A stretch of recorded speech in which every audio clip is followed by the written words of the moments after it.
Criminal acts are as old as humanity itself. They tell tales of anger and hatred, greed and suffering, death and depravity.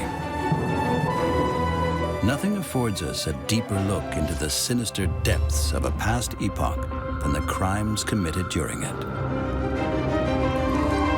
Many criminal cases of the distant past still remain unsolved today, but no one had the tools to detect the perpetrators. But what was then impossible can now be done. Today's cutting-edge forensic science offers methods for solving many cold cases of antiquity. High-tech diagnostic and forensic procedures help to solve crimes that for centuries had left people scratching their heads. Arsonists are identified, conspirators convicted, and murderers unmasked. The perpetrators may be long dead, but their crimes live on.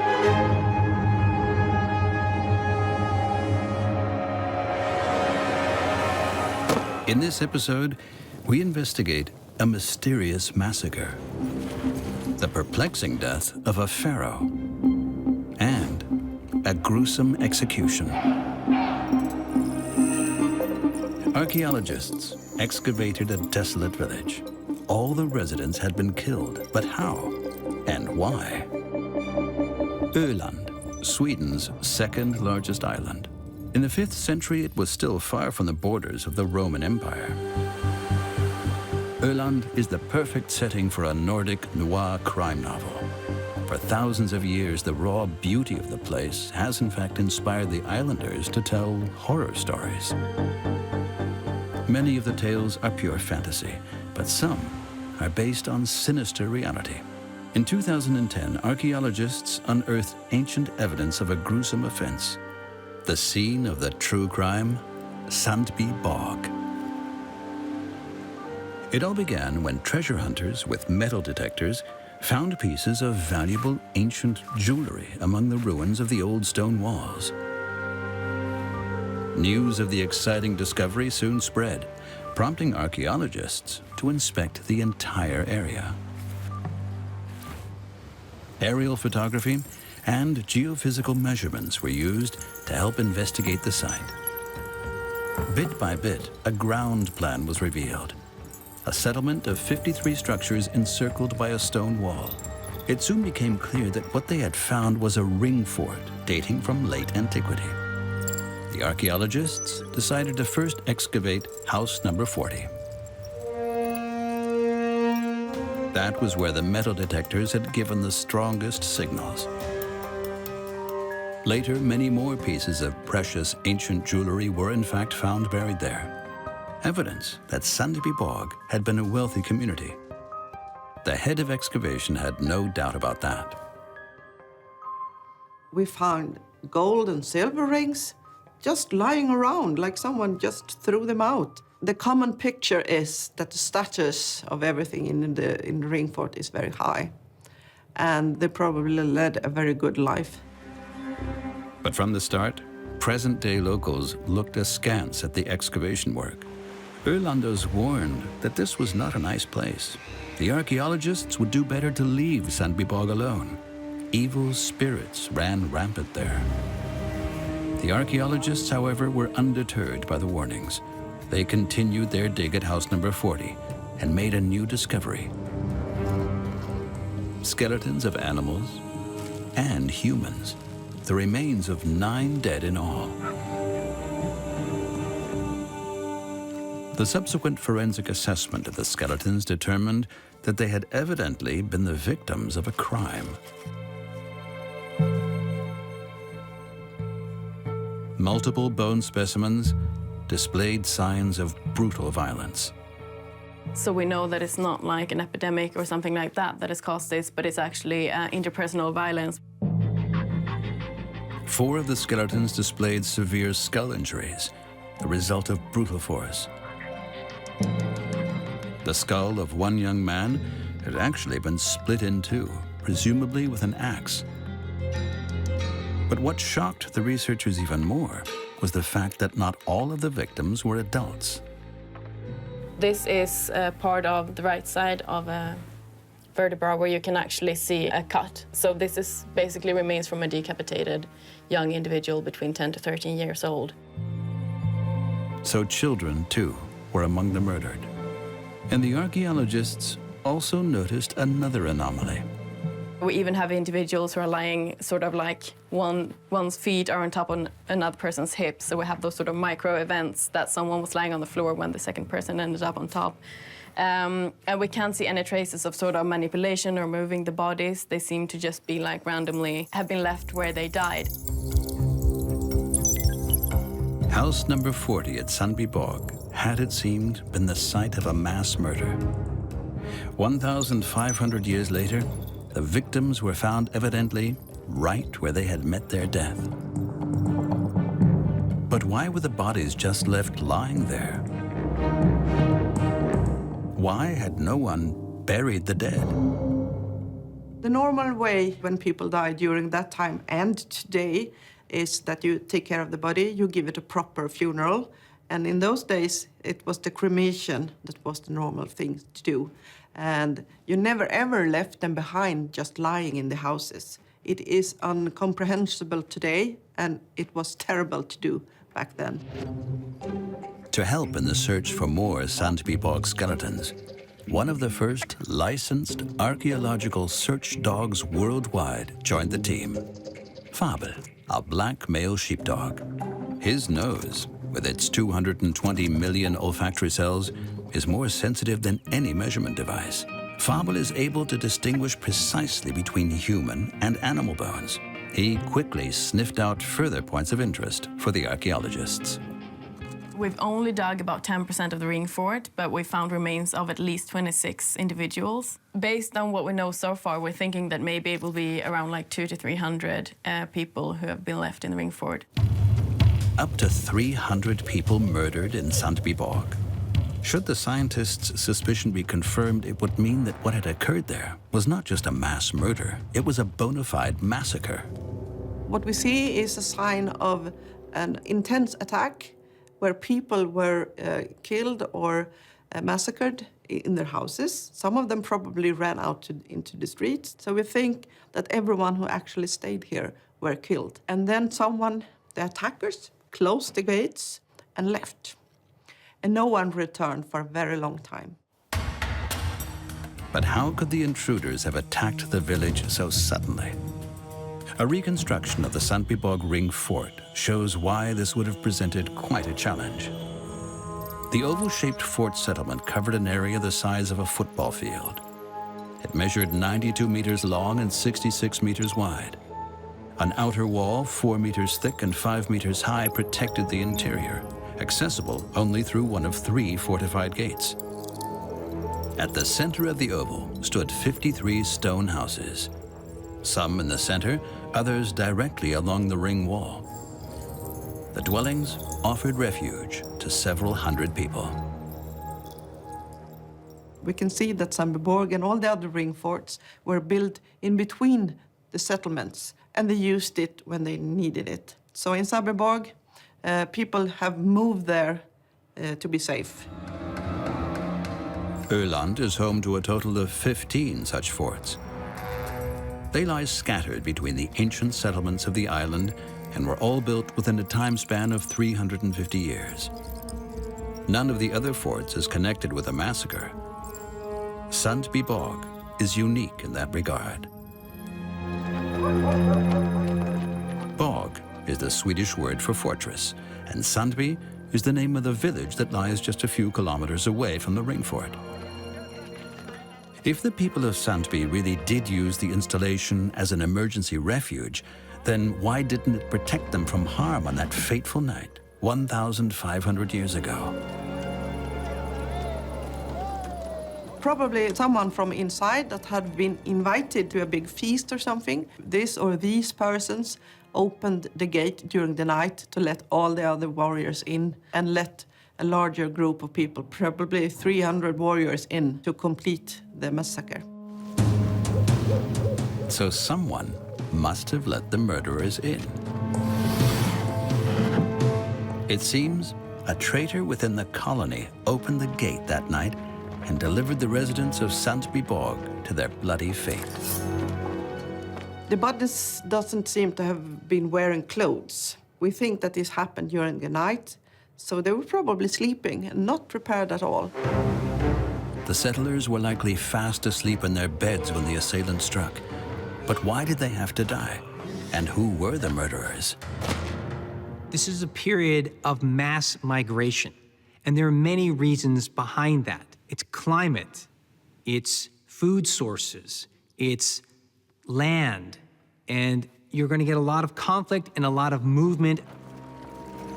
The Great Migration of Peoples also affected Sweden. Many groups here moved from the north to the south in search of new settlement areas. Almost everywhere they went, the new arrivals were unwelcome. When it really comes down to social upheavals, the world is falling apart, then you just really need to protect yourself, and you protect yourself in a massive fortified home. Within the ring fort, the villagers from Sbo had a deceptive feeling of security. The assailants were brutal and targeted in their attack. But there was something they apparently failed to do that night. You can see that a lot of exclusive materials have been left on the floors, things that are very expensive and exclusive, and the animals are very expensive as well. But they just left them behind. So plundering the colony's riches could be ruled out as a motive for the Sbo Massacre.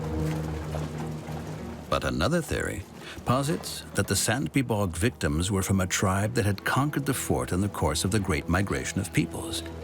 Was the attack, in fact, an act of revenge against intruders?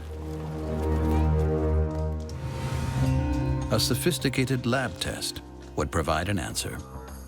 Tooth samples from the Sbo remains would tell researchers whether the victims had been native Ölanders or had settled on the island later on.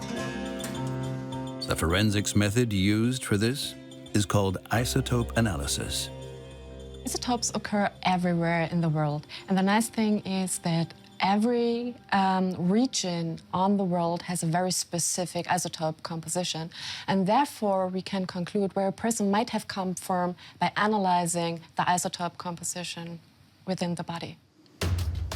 In the case of the Sbo murders, the isotope analysis delivered a clear result. The strontium isotope ratio in the tooth enamel showed without a doubt that the victims were from the island of Öland. That put paid to the theory that those massacred at Sbo had been interlopers new to the island. But what then could have been the motive for the brutal slaughter? It seems to be a very sort of targeted violence, a very lethal violence. If you look at modern mass killings, the sort of instrumental violence are usually conducted by people who aren't sort of personally involved. With someone, it's usually on order by someone else. A contract killing, executed with professional skill.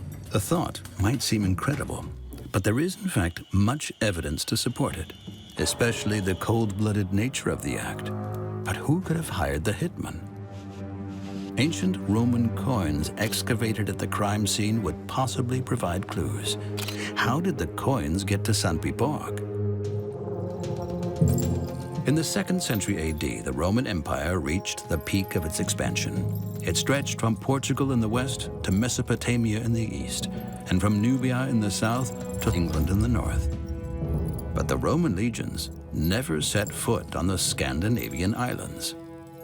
Scandinavia never becomes a Roman province, but there are connections between those northern territories and Rome. There are trading connections, there are diplomatic connections, so they're very aware of one another as entities. And there was another connection between Scandinavia and Rome. Many Nordic men fought as mercenaries in the service of the Roman army, and commanders often sent them to the front lines to spare the blood of their own Roman legionnaires. The mercenaries made a critical contribution to the military might of the empire.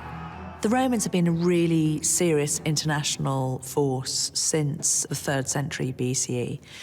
By the time of the 5th century AD, you almost feel they're running out of steam. You know, they've had their chance to be world leaders. And different tribes and forces start to nibble away at Roman territory. With the fall of the Roman Empire, many mercenaries joined the ranks of the unemployed. Most of them returned to their home countries, which presumably included Sweden. But reintroduction wasn't always a peaceful process. It could be that the perpetrators from Sbo were returning mercenaries. This theory is supported by the fact that in their nocturnal assault on the fort, the intruders killed the men, but spared the women. Women are often taken as human booty as a result of military campaigns. And these women are used as slaves, and they're used as sex slaves. Were the women of Sbo abducted to be used as sex slaves? The head of excavation has her doubts. We don't think that they have been taken the women with them. Maybe some young girls, but most of the women were left behind and they were also killed. The reason we haven't found any women so far is we have only been digging 10%. The excavation team expected to find more female corpses in Sbo over time. But if plundering and the abduction of women were not plausible motives, what were the grounds for the brutal massacre that had occurred there 1,500 years ago? The decisive clue was found in house number 52. There, an older man, presumably the chief of the Sbo community, was found face down in the fire pit of his house. He was killed in his hall in front of his high seat, and they put sheep teeth in his mouth. That was a way to humiliate him and hinder him to go to the other side. And that is the utter humiliating thing to do to a chief. A demonstrative act of humiliation. But what was behind it? Why would the murderers want to make such a blatant show of force? And why had they come in for the kill without any warning? There could be only one explanation.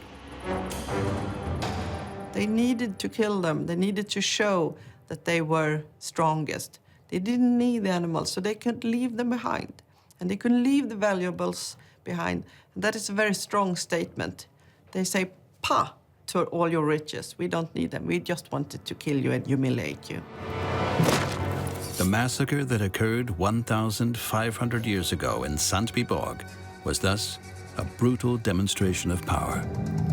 But the true identity of the murderers will most likely remain forever obscured in the dark shadows of history. The tomb of a youthful pharaoh was discovered, but his mummified corpse sparked new questions.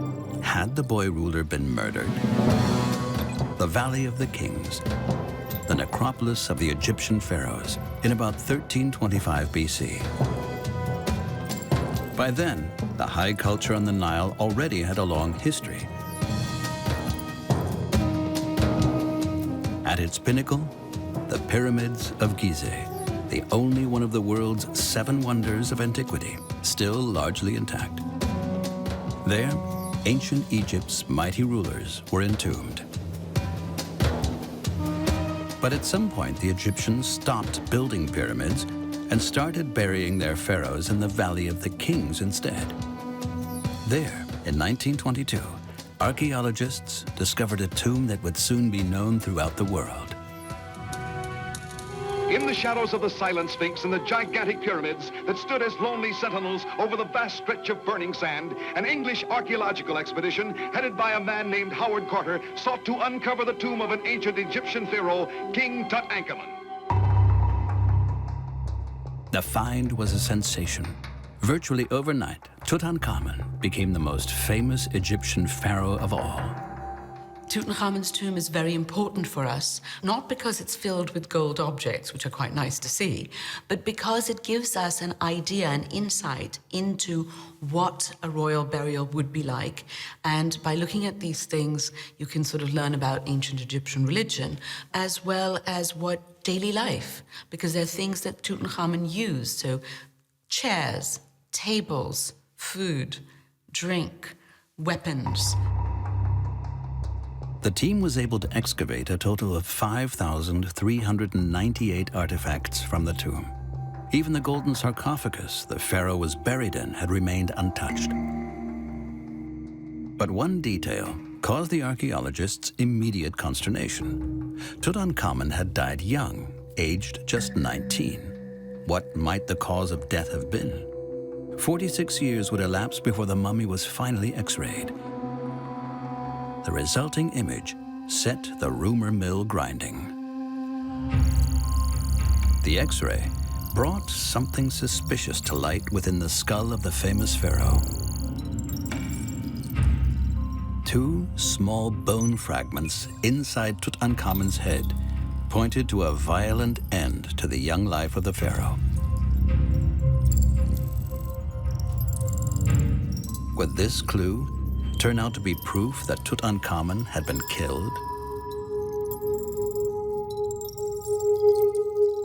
Tutankhamun's father, Akhenaten, had already brought the wrath of large parts of the population upon himself and his family.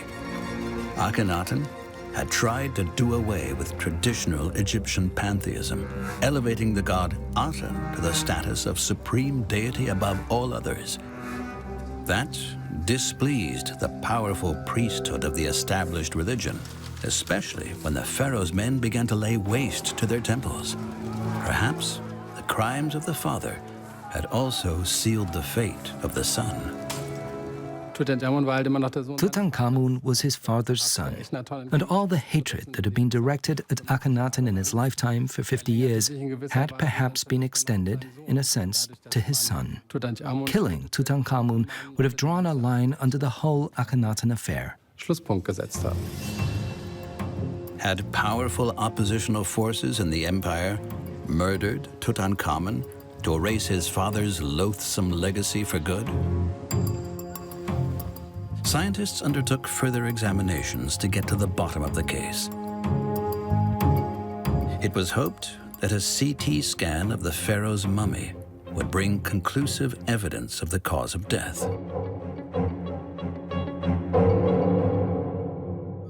The mummy was thoroughly scanned, millimeter by millimeter. The procedure revealed known, but also previously unknown injuries on the body of Tutankhamun, shedding new light on the conditions of his death. His left foot appeared to be congenitally deformed.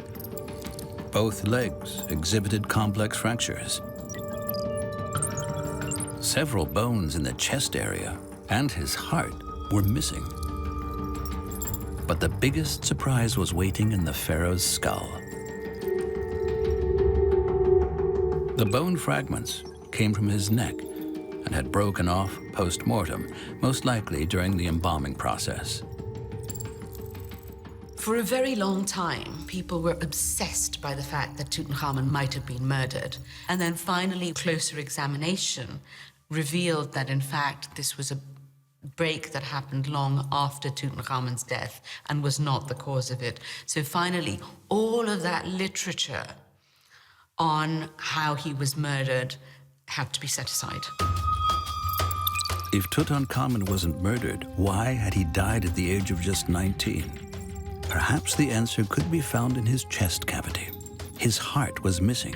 According to Egyptian belief, the heart was the most important organ for the journey to the afterlife. Had the pharaoh sustained such a severe chest injury that his heart could not be embalmed?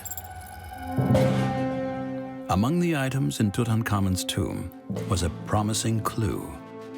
In addition to all the other things that were in Tutankhamun's tomb, there were also chariots. And although we know that the Egyptians used chariots, very few have been found, and most of the ones that have been discovered are from Tutankhamun's tomb. A wall relief from the tomb even shows the pharaoh in a chariot.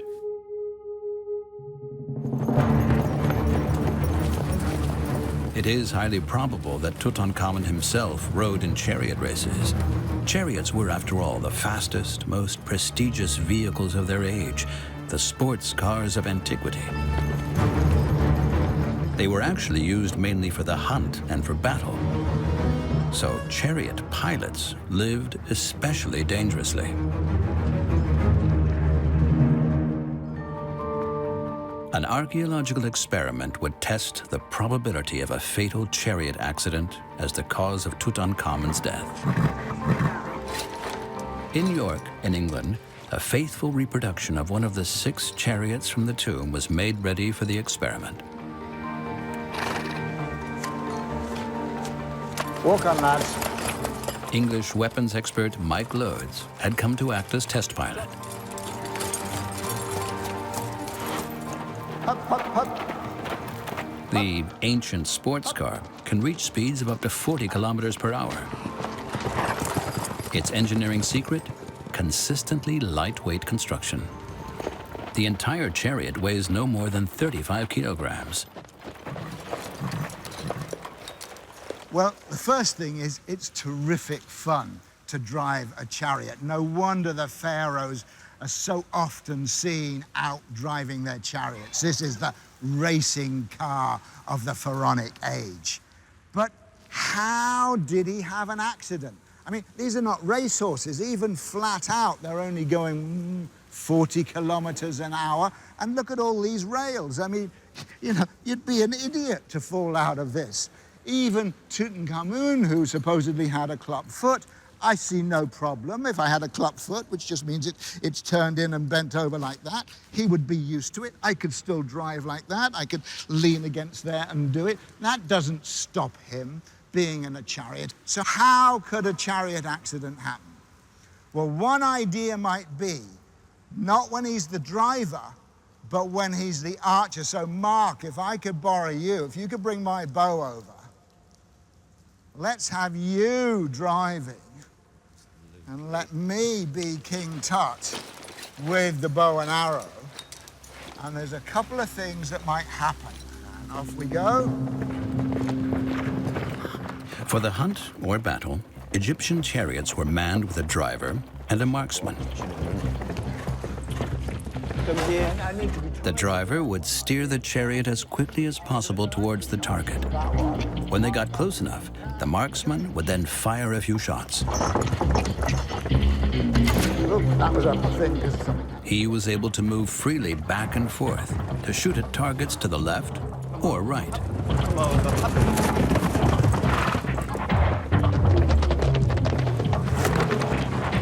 Change.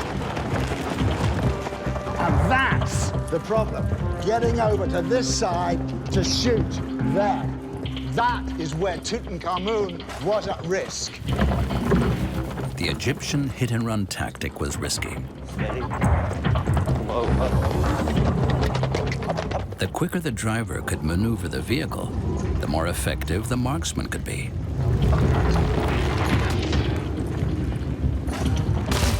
But the higher the speed, the greater the risk of the archer losing his balance. And Tutankhamun was not driving his chariot in a modern indoor riding arena.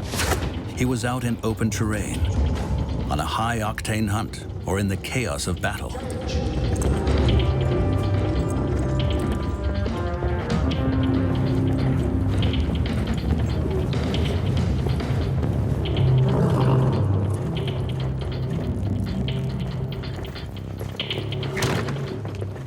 So, you see, I got that. But the problem was, coming from this side over to this side, that's when he could have gone. But that's not going to kill you, even at flat-out speed. In what circumstances would he go? It could have been a battlefield, but we've got no evidence of Tutankhamun fighting in a battle, but lots of pictures of him hunting. And if I was hunting, I would have all my courtiers with me. They, in a big dust cloud, would be following tight. And so as I'm just getting up to my feet, that's when he's in danger. A simple fall from a chariot cannot explain Tutankhamun's injuries. But what if he had fallen during a hunt and was run over by another chariot coming up from behind?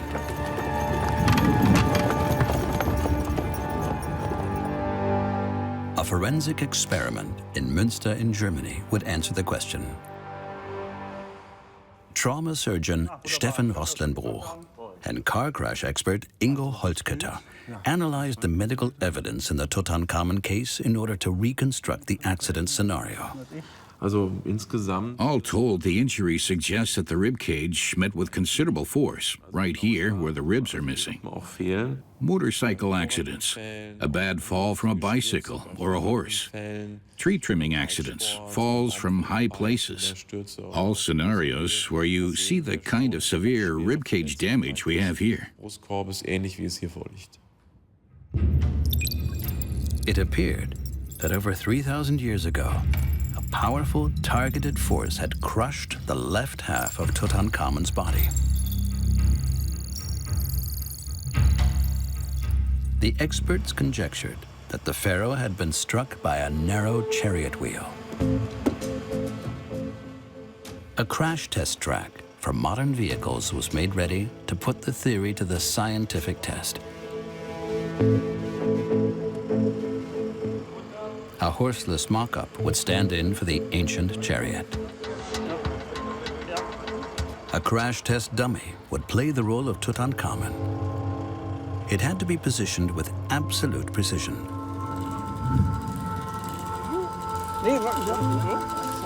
The forensic medical examinations had shown that the left side of Tutankhamun's body, his rib cage and left leg, had sustained the most severe injuries.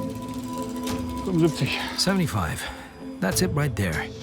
Here's where he'll slip and fling his leg out to the left. No, that's good right there.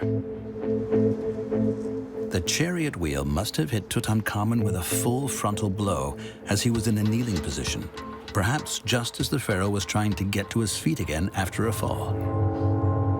This is the only plausible collision scenario that could have produced the injury pattern revealed by the CT scan. Preparations for the experiment were now finished.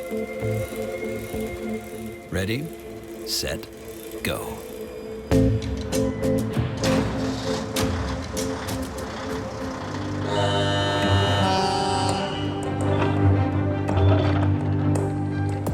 The test chariot was accelerated to 40 kilometers per hour, the peak speed of an ancient Egyptian model. Then allowed to hurtle unhindered towards the dummy.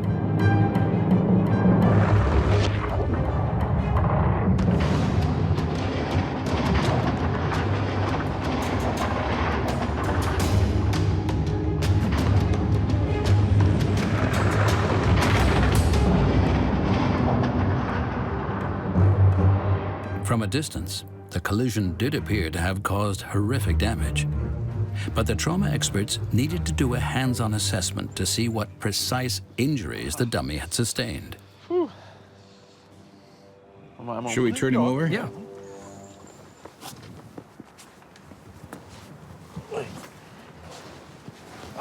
Oh, yeah, that's great. There you get a good impression. Oh, yes, and we see that the left knee is very Oh, yeah, it's completely twisted. It is now very clear, which wasn't so obvious beforehand, how the severe knee injury came about. It was quite clearly completely twisted around, and surely broken as well. A very serious injury in the knee region, in any event. And the collision here, in the ribcage area, will have made its mark as well. To get a really definitive diagnosis, the dummy was brought to the University Clinic in Münster. Here, a CT scan would show exactly what injuries the dummy had sustained in the accident.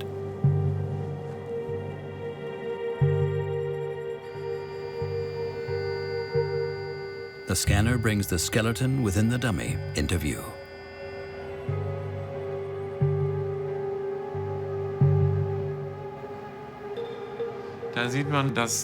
You see here that the ribs have broken away from the base bone. A serial fracture of the ribs on the left side, along with a broken sternum. Exactly what we had conjectured beforehand, that the forceful impact had led to these types of injuries. The reenactment showed that the accident had generated enough collision force to break a man's ribs and allow a narrow chariot wheel to penetrate several centimeters into the chest cavity. Did Tutankhamun die because a chariot had plowed into him?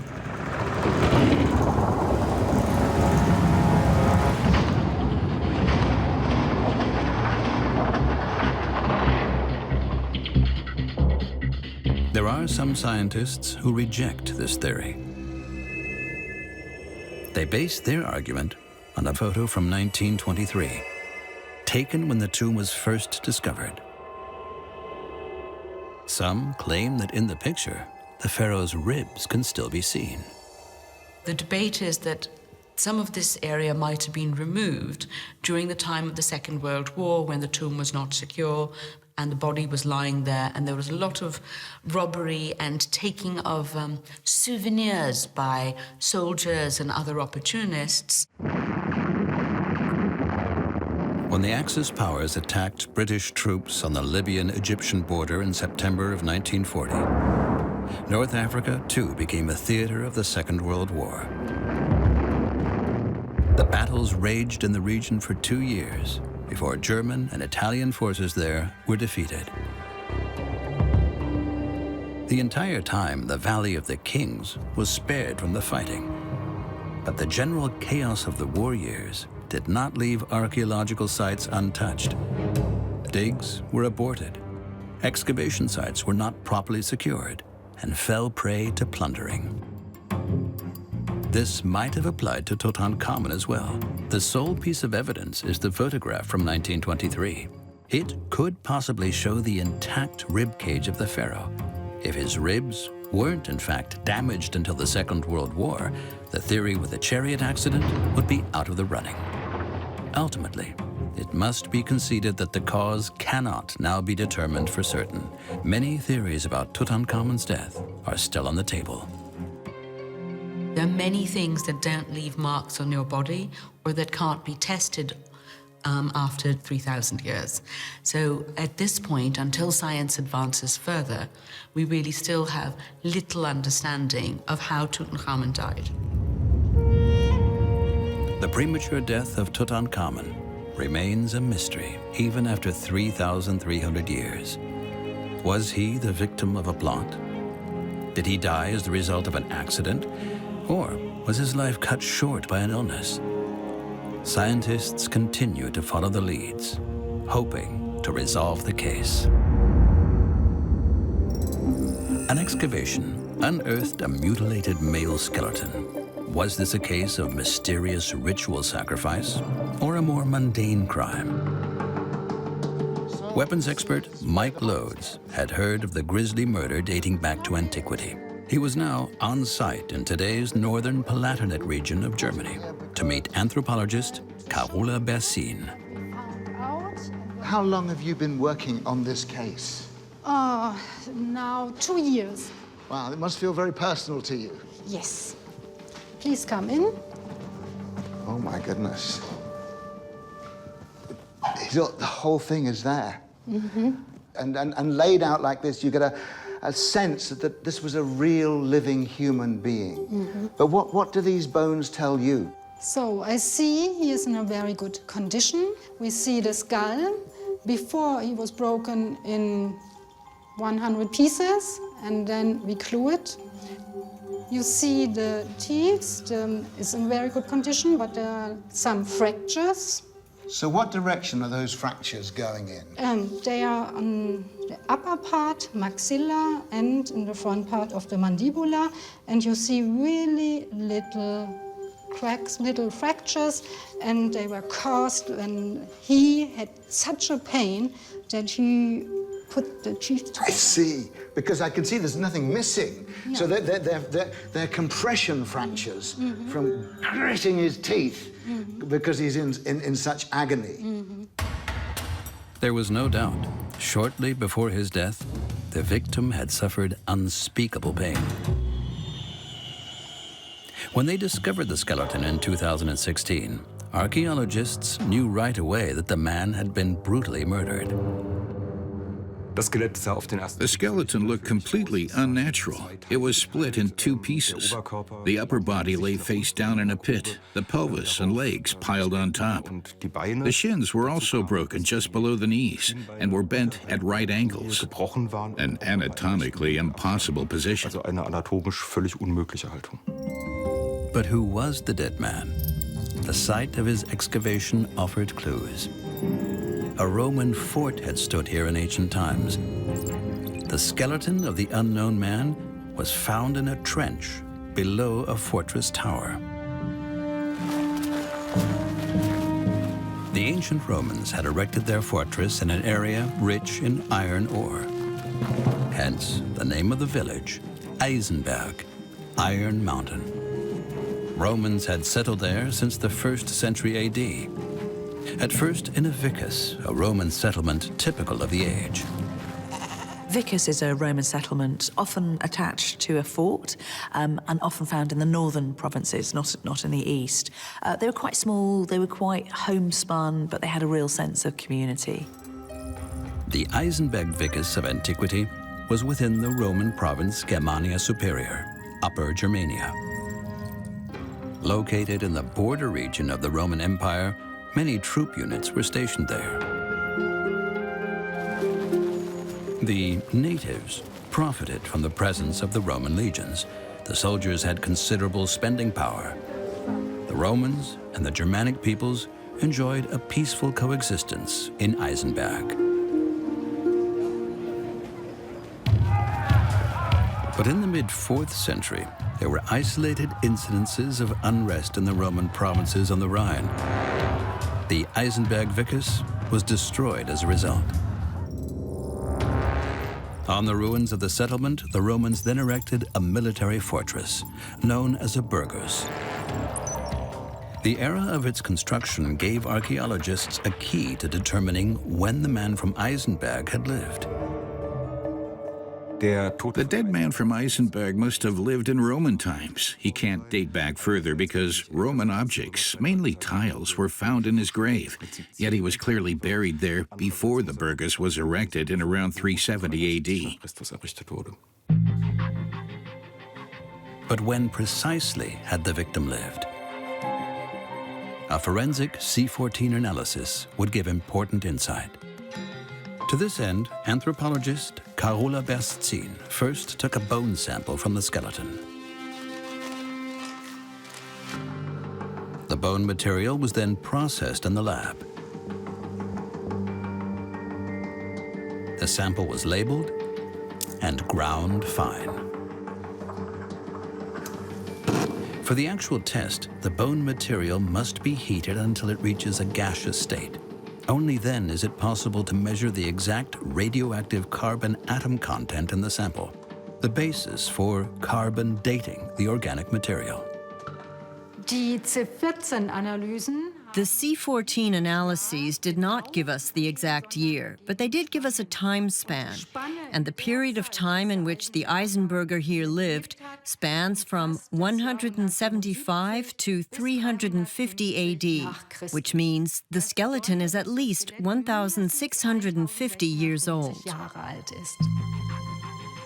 The result was no major breakthrough. The scientists still couldn't pinpoint exactly when the man from Eisenberg had lived and died. But one of his bones had revealed evidence of the probable murder scenario. Together, anthropologist Carola Berstzin and weapons expert Mike Lodes attempted to reconstruct the crime. First you can see two cuts. The first one didn't went through, but the second one. There's two cuts. I mean, it must have been struck really accurately, exactly the same place. And I mean, that's cutting a man in two. That takes tremendous force and raises a lot of questions. And here you can see the step. Probably there was a spear that went through the kidneys into the vertebra on the left side, and then they twisted it a little bit and took it out again. That already tells me this was done by a military person, because that is standard soldier practice. Soldiers through the ages have been trained when they stab, to twist, to pull out, because whether it's a bayonet or a sword or a gladius, if it bites into bone, it can be held like a vice for a moment, hard to pull out. And if you're in battle, that delay can cost you your life. So it's always done with a twist. There's so many clues, and yet also so many questions. I have got this dummy here, and what we're going to do is use this fella to try and test out some of the theories of what might have happened to this man 1,600 years ago. So, I mean, just thinking about what you've just shown me, have the recent results, have they confirmed whether or not it was a sword that cut him into? It has to be a very sharp knife or strong sword. But that gives a problem. About the arm. When you were showing me the skeleton over there, the arms, both the arms, are perfectly all right. There were no defense fractures, and even the fingers were intact. That's very important, that there were no defense. It means he wasn't able to defend himself. But it can't mean that his hands were tied behind his back, because here they would be cut with that. So how can you get the arms out of the way? So we know from that evidence, we know that whatever happened, the arms were out of the way. I don't see many options, but one option would be that he's hanging by his feet. It's some form of execution. But who would have wanted to execute the man from Eisenberg? The scientists, again, had a conundrum on their hands. They re-examined the site where the dead man was found. And this time they noticed something unusual. The victim had been buried within the walls of the settlement. Typically, the Romans bury their dead always outside the city walls. Obviously, there are two reasons for this. One is just practical. You don't want decomposing bodies in the heart of the citizen body. But there's also something superstitious, religious about that. There's this notion that you're putting death beyond the boundaries of the city. It's not something that belongs in the heart of a community. But there was another strange thing about the burial as well. His corpse had been weighed down with heavy stones. We can conclude from this that his killers had not granted him an easy death. And they also must have been very afraid of him. Otherwise, they wouldn't have put those huge stones on his body to pin him to the grave, so to speak. Archaeological finds prove how widespread the belief was in antiquity that the dead could leave their graves. Placing large rocks on the corpse's legs or locking their jaws with stones were preventive measures to keep them from rising up and wreaking havoc. The Romans even invented their own festival of the dead to appease the evil spirits of the deceased, the Lemuria festival. Versions of it are still celebrated in some countries today, for example, Ireland. The Lemuria festival is really interesting. I think when we imagine Romans, we somehow imagine them to be kind of upright and rational. But they're very superstitious. And the Lemuria festival was instigated basically to enact exorcisms to get rid of bad spirits from a community. It is quite possible that the perpetrator from Eisenberg was also convinced that his victim could leave the grave to take revenge on him. So, Carola, I think we made sense. The reconstruction of the killing would seem to support this. It had been an act of extreme brutality. We know that he was then strung up, upside down. Those broken legs would have separated and torn apart. He would be screaming in agony. And then someone took a weapon. It could have been a short Roman sword or a long barbarian sword. We can't tell which, but round about here, round about the level of the kidneys, it was driven, maybe slowly, painfully, tortuously in, and then with one final push, it drove into the spine and then was twisted to be pulled out. That much we know. And we also know that he was cut in two.